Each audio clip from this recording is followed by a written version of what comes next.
Assalamualaikum warahmatullahi wabarakatuh. Perkenalkan, nama saya Rafa Daniela. Saya mahasiswa Ilmu Komunikasi Universitas 17 Agustus 1945 Surabaya.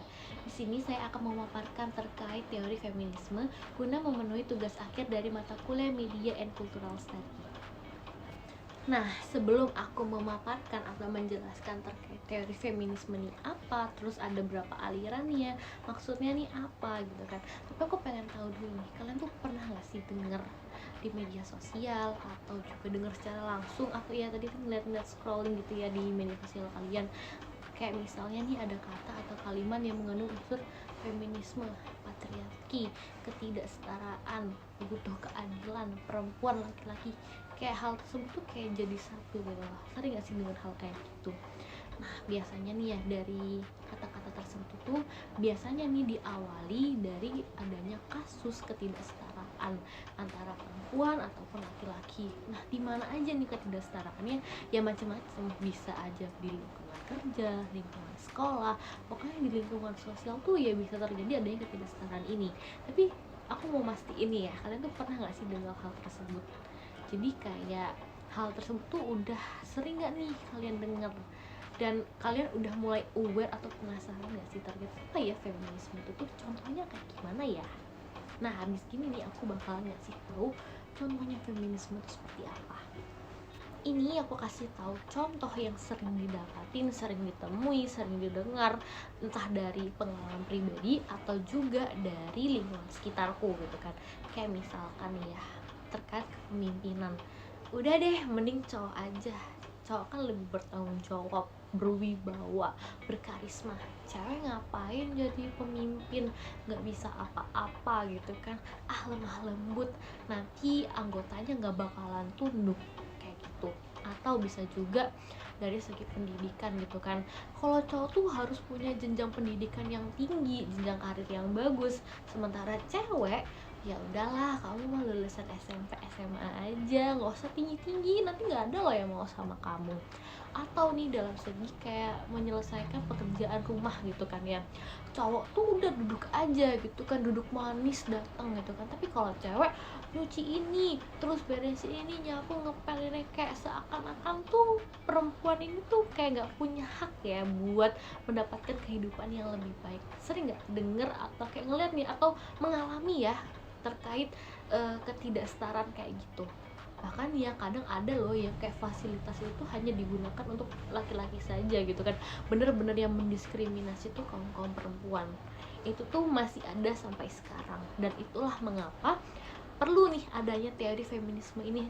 Kita juga perlu nih ada atau tahu belajar tentang teori ini biar kita tahu kalau misalnya nggak setara itu tuh nggak enak gitu kan. Kita tuh pengen kesetaraan, pengen keadilan, itu tuh tujuannya.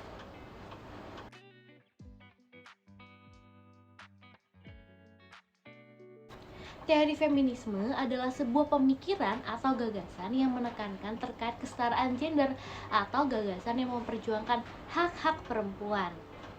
Nah, teori ini sebenarnya tuh udah dilatar belakangi oleh sebuah pemikiran sekitar tahun 1800-an, yang mana pada saat itu posisi perempuan terdahulu ini terasa termarginalkan atau terpinggirkan daripada laki-laki.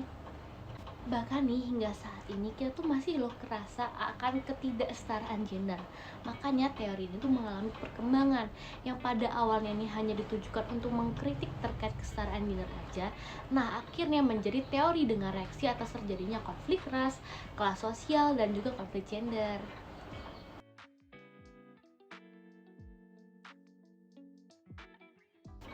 Nah, akhirnya tuh muncul nih banyak pertanyaan, kenapa ya kok kita tuh penting banget nih belajar teori feminisme? Karena kalau dilihat nih sekarang ini banyak banget loh permasalahan ketidaksetaraan gender.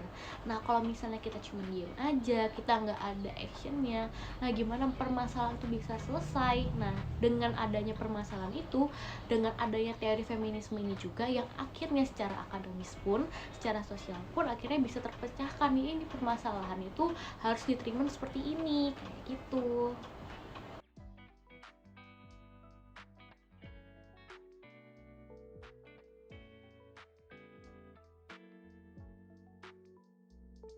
Aliran yang pertama yaitu feminisme liberal. Feminisme ini menitikberatkan atau berfokuskan pada kebebasan seorang perempuan, terlebih pada bidang ekonomi, sosial, bahkan politik. Nah, karena selama ini yang dirasakan tuh banyak banget perempuan yang mengalami keterbatasan, apalagi di bidang-bidang itu. Bener loh, kita tuh sering banget ngelihat perempuan itu kayak tersisihkan, termarginalkan di bidang-bidang kayak gitu. Banyak banget contohnya. Nih contoh yang pertama nih, kayak misalnya di bidang politik, perempuan tuh dianggap nggak bisa memimpin. Jadi rata-rata itu pemimpin tuh laki-laki, karena dianggap kalau laki-laki tuh lebih kuat, lebih bisa memimpin, lebih bertanggung jawab. Padahal nyatanya kalau dilihat-lihat juga ya sebenarnya sama aja, itu tergantung pada kepribadiannya masing-masing. Jadi ya itu tadi, mengapa perlu adanya kesetaraan gender.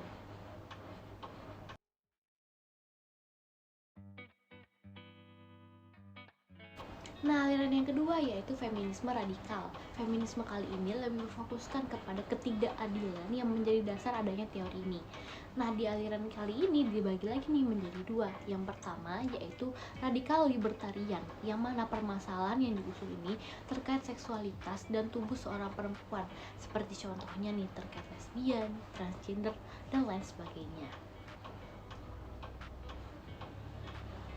Nah, yang kedua yaitu feminisme radikal kultural, yang mana menurut prinsip kali ini munculnya patriarki dan laki-laki menjadi alasan dari adanya feminisme, yang mana menganggap pula bahwa laki-laki ini memiliki kontrol atas seksualisme terhadap perempuan.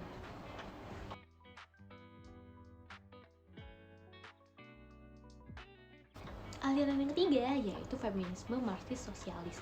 Feminisme bentuk ini membebaskan perempuan dari kotak-kotak kelas, seks, patriarki, serta kapitalisme. Aliran ini muncul karena isu pekerja perempuan dalam lingkup domestik serta publik, dalam mengampanyekan perubahan kerja domestik untuk perempuan, sosialisasi pekerja rumah tangga, dan juga pengasuhan terhadap anak.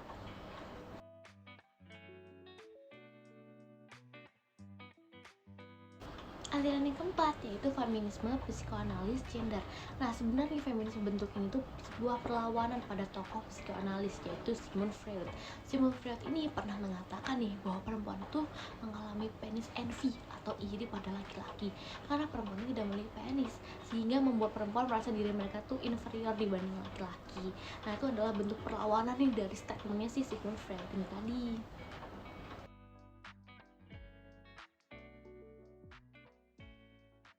Aliran yang kelima yaitu feminisme eksistensialis. Aliran ini merupakan aliran feminisme yang masuk dalam gelombang kedua feminisme serta berkembang pada sekitar tahun 1940-an. Nah, pada aliran ini tuh sebenarnya sangat mendukung nih para perempuan untuk dapat bebas mendefinisikan makna keberadaan perempuan di dunia ini. Nah, feminisme ini juga mengajak para perempuan agar menjadikan dirinya sebagai objek yang ia inginkan, alih-alih hanya menjadi objek saja.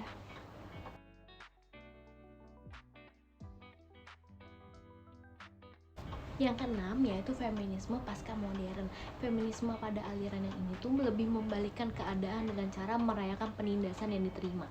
Meskipun aliran-aliran sebelumnya lebih menolak konsep gender yang ada pada masyarakat, akan tetapi aliran itu lebih kembali menerima aja nih feminitas pada perempuan.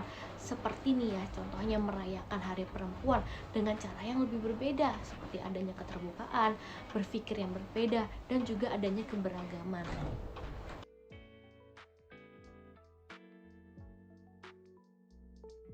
Feminisme yang ketujuh yaitu feminisme multikultural dan juga global. Nah, jadi ini pada aliran itu perempuan tuh dipandang heterogen. Jadi lebih memiliki berbagai irisan pada status sosial, umur, dan lainnya. Setiap kelompok perempuan dapat merasakan bentuk penindasan yang berbeda-beda seiring dengan beragamnya pengalaman serta identitasnya.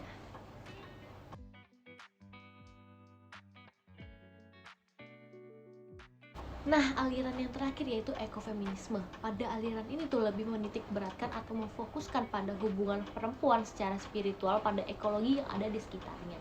Posisi perempuan dianggap sebagai perawat yang lebih membutuhkan serta lebih dekat dan juga peka dengan alam dibandingkan laki-laki. Nah, jadi adanya 8 aliran ini tuh membuktikan bahwa teori feminisme ini gak hanya memandang atau bertujuan untuk beberapa tokoh atau permasalahan saja. Namun adanya teori ini tuh bertujuan agar semua masyarakat ini tak memandang gender dan dapat meraih keadilan. Nah, sekian dari penjelasan saya. Mohon maaf jika Anda salah atau kurangnya. Wassalamualaikum warahmatullahi wabarakatuh.